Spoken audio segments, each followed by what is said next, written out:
Marc et moi, on est obsédés par les maximes, là, tu sais, les chaises chaudées craignent l'eau froide, et ainsi de suite. Et là, on arrive en onde, puis là, je viens pour le dire, puis est-ce que c'est le chien ou c'est le chat qui craint l'eau froide? Ouais, c'est le chien. Sur le chien, il est dans le jeu de quilles. Est-ce que l'eau était chaude ou était froide? Vous avez sûrement déjà écouté un match de hockey des Canadiens. Et vous avez entendu leur voix décrire l'action dans un français impeccable. Je me nomme Danny Turcotte. Dans le balado Fou des mots, on parle de la langue et de sport avec Pierre Houde et Marc Denis. Et il semble bien qu'on ira en bris d'égalité, mon cher Marc. Un point gagné par chaque équipe, un point perdu également, et on va peut-être tout régler ça à 3 contre 3. Alors voilà où on en est après 60 minutes de jeu. Canada 1, Slovaquie 1. Vous regardez le championnat mondial de hockey à RDS. Allô? Vous voulez qu'on s'installe? Oui, on va s'installer ici. Merci de nous recevoir dans RDS, Oui. Dans le temple du sport. Là, vous sortez fraîchement d'une description de match. Est-ce que votre batterie est encore bonne? Oui, mais j'ai toujours besoin d'un 15-20 secondes au moins Oui. pour redescendre. Après 34 années à décrire le hockey, j'aborde toujours mes assignations avec le même souci de qualité, le même souci d'enthousiasme et de passion. Là, quand on parle de français dans le sport, on peut pas ne pas parler de René Lecavalier, qui a été quand même un défricheur du métier. Oui, défricheur, c'est un très bon terme. Inventeur, créateur, absolument. René a eu cette coïncidence où il s'est amené pour décrire le hockey du samedi soir à la télévision en premier.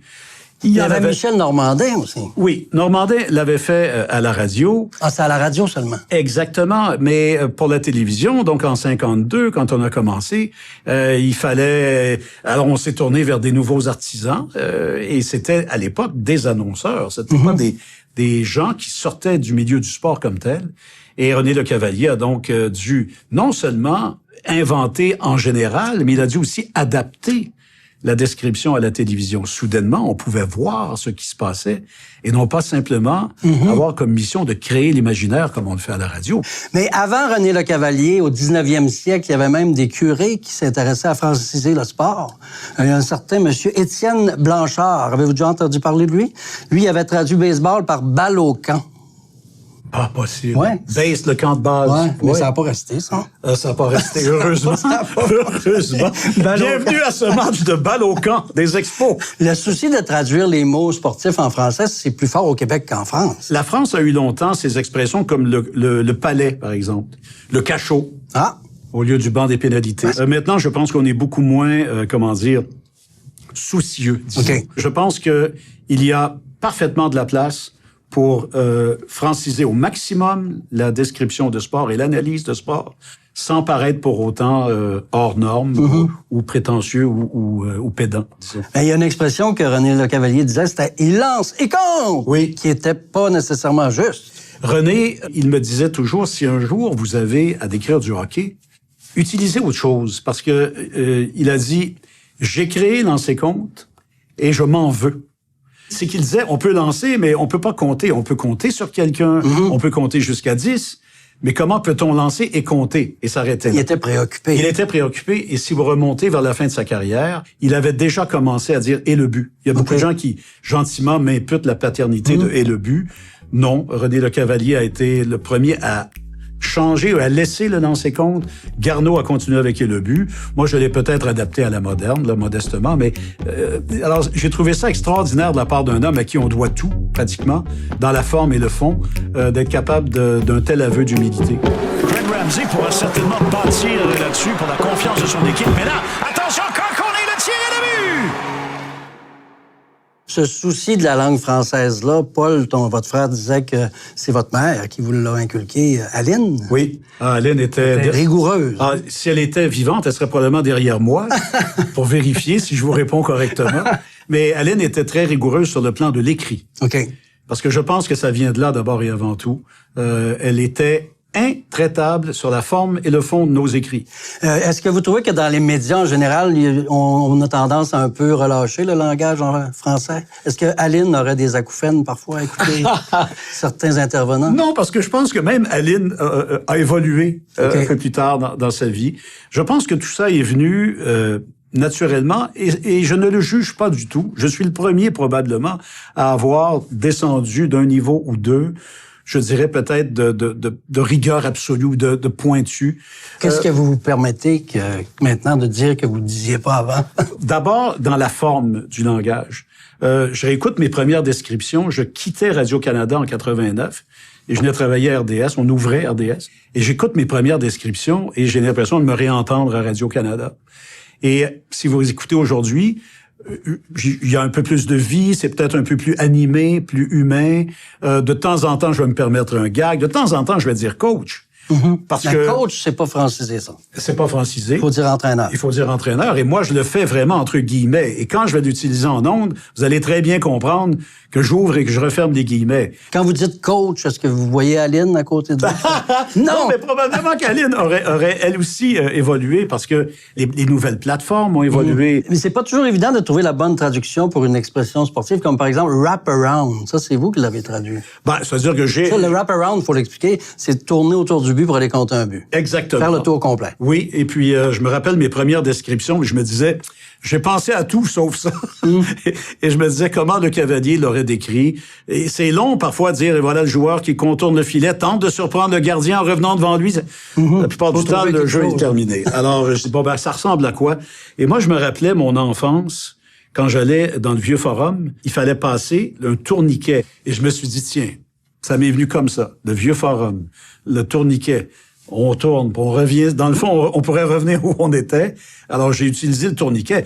J'ai eu donc, moi aussi, au fil des années, à créer quelques expressions comme celle-là. Je me rappelle au début, on cherchait à illustrer le côté bâton du gardien de but. Donc, il y a le côté mitaine. Mon ami Claude utilisait la gobeuse dans le temps. Et moi, j'étais toujours tanné d'entendre le biscuit. OK. Parce que je me disais, qu'est-ce que ça dit à un jeune qui suit le hockey? Il fait l'arrêt avec le biscuit. Ben, on voit la forme, là, mais... Ouais. Et ça, c'était avec Yvon Pedneau à l'époque. On a dit, dans le fond, ça sert à quoi? Ça sert à tenir le bâton dans la portion qu'on voit pas. Mais à l'extérieur, qu'est-ce que c'est? C'est un bouclier qui protège la main qui tient le bâton. Alors, on a utilisé le bouclier et on n'a jamais cessé d'utiliser cette expression-là depuis. Le biscuit a disparu. Et le biscuit a disparu. Le tir qui est bloqué, la rondelle reviendra à Lawson Krause.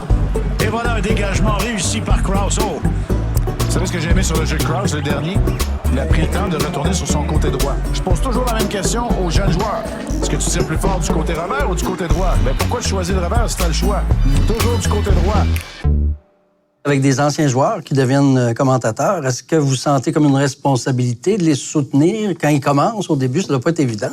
Passer de la glace au micro. Ben, je pense que dans la réalité du sport à la télévision, en direct surtout, on a une responsabilité, point. Peu importe... on est en nombre. Oui, exact. Peu importe l'origine de l'autre personne. Mais oui, particulièrement pour anciens joueurs ou anciens entraîneurs, parce que tu veux être capable de mettre à profit ton expérience, ta connaissance, comme je souhaite que eux mettent à profit leur expérience et leur connaissance sur le plan sportif. Ils connaissent le terrain. Stratégique, exactement. Est-ce qu'on peut corriger un collègue en ondes? C'est une erreur qui est commise. Alors, c'est sûr que là, corriger une erreur de fait, souvent on va le faire avec une petite blague. Corriger une expression, tout dépend de l'erreur. Il y a parfois des erreurs qui vont être impossibles à corriger parce que on ne veut pas placer l'autre personne en direct dans une mauvaise situation. Parfois, l'erreur, elle va venir d'un lapsus ou elle va venir d'une inattention. Souvent, c'est l'humour qui va nous permettre de corriger quelqu'un. Je vais vous donner un exemple. Marc et moi, on est obsédés par les maximes, là, tu sais, les chats échaudés qui craignent l'eau froide et ainsi de suite. Des dictons. Des dictons, voilà. Et là, on arrive en onde, puis là, je viens pour le dire, puis est-ce que c'est le chien ou c'est le chat qui craint l'eau froide? Et puis, des choses comme ça. Et bon...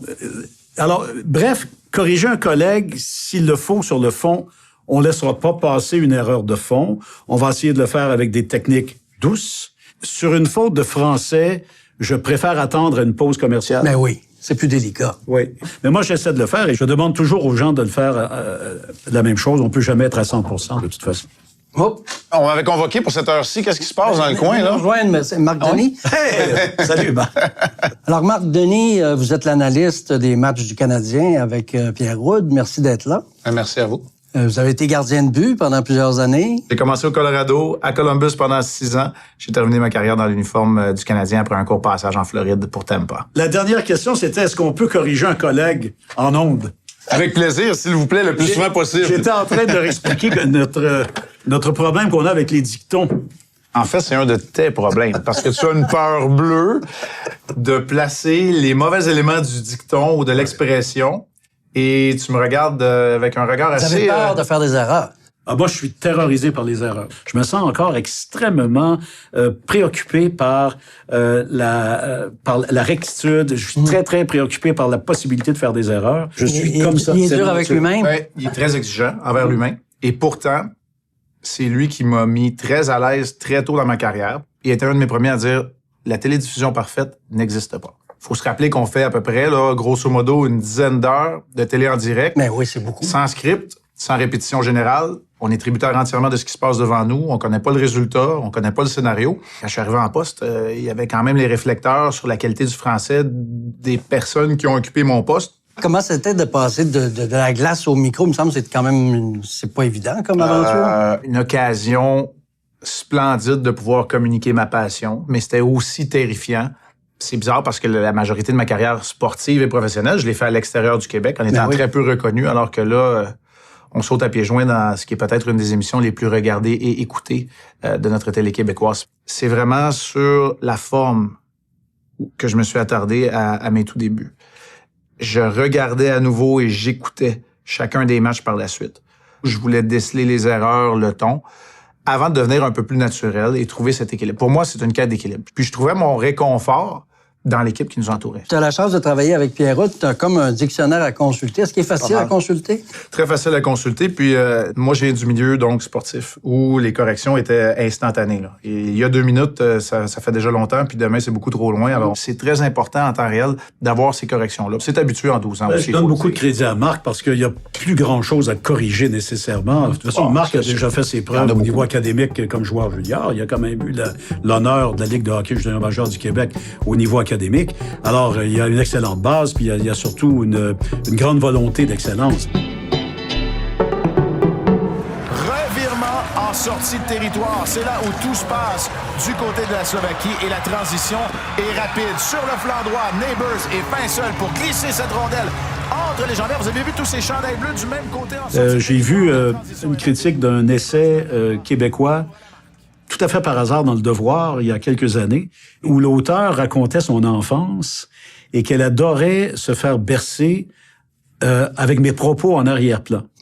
Et ça, j'ai trouvé ça très touchant parce que je me dis, là, pour moi, c'est la conjugaison ultime entre la forme et le fond et la réception heureuse de toute la forme de langage et de tout le processus de communication. Alors, j'espère qu'on puisse encore faire la différence. Je suis encore un amoureux fou de la langue française. J'ai assez d'âge et d'expérience pour regarder dans les yeux mes 31 autres collègues dans la Ligue nationale et leur dire que j'ai un privilège qu'eux n'auront jamais d'exercer leur métier dans la langue française. Je dis, moi, je vous écoute, puis vous répétez souvent les mêmes choses, parce que votre langue ne vous permet pas les variantes qu'on peut avoir en français. Et je dis, je suis privilégié d'avoir cette chance. L'utilisation de la langue française n'est pas un frein, mais bien au contraire, c'est un outil. C'est un outil d'essor, de développement personnel et ensuite collectif. Ce qui est très touchant aussi, et ce qui est peut-être moins évident, c'est qu'il y a beaucoup d'anglophones qui nous imputent un certain succès de leur avoir appris le français. OK, ben oui. Oui, et ça, vraiment, je trouve ça très touchant aussi.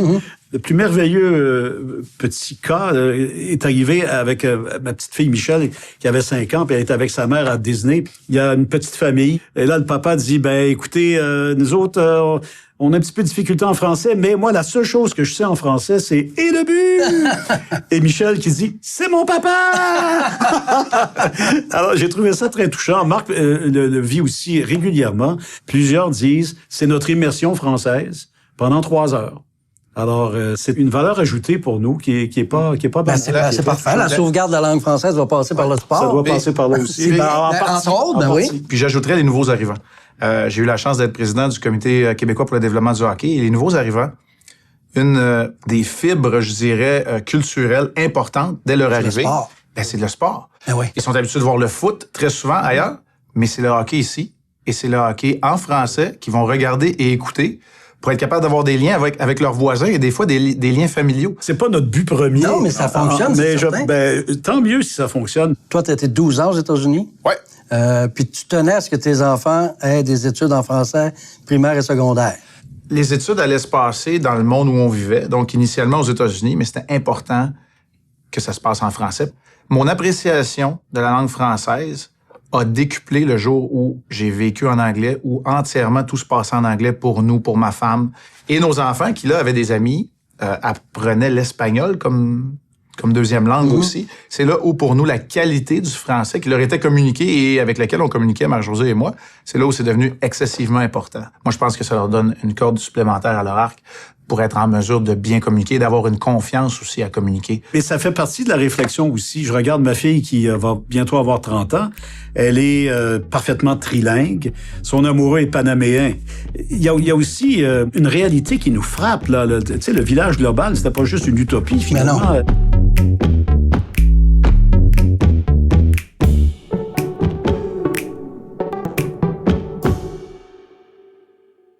Est-ce qu'il y a un mot en particulier que vous aimez ou que vous détestez dans la langue française? Moi, l'expression qui me détruit, parce qu'on l'utilise même dans le sport, c'est monter de lait. Monter de lait. Je trouve que s'il y a une expression qui peut être aussi dégueulasse Ben ouais. Pour la femme. D'abord et avant Ben tout, oui. je l'entends encore beaucoup trop. Pour moi, il n'y a pas de plus beau mot que bonjour. Bonjour. Ben, c'est une ouverture. Bonjour, c'est je t'aime. Bonjour, c'est comment vas-tu. Bonjour, c'est je te souhaite une bonne journée. Bonjour, c'est bonjour tout le monde. On peut faire bonjour hi aussi. Bienvenue. Je veux dire I-A-I-L. Oui, c'est ça. Oui. Toi, Marc? Un des mots que je préfère, c'est le mot tributaire. Parce que tout le monde qui fait un sport d'équipe, parce que c'est mon dada, les sports d'équipe.